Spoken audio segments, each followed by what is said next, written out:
దేవుడు పాపం విషయంలో రాజీ పడడు.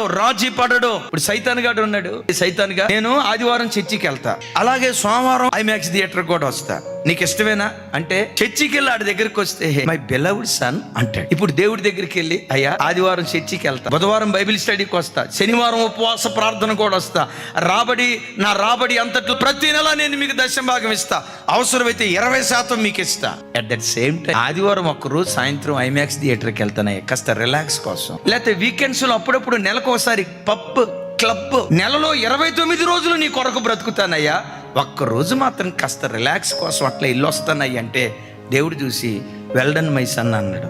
నా దేవుడు ఏమంటాడు తెలుసా? నీ హృదయములో నాకొక్కడికి మాత్రమే చోటు ఉండాలి, నాకు తప్ప మరొక దానికి నీకు చోటు ఉండకూడదు. నీవు ఎలా ఉండాలో తెలుసా?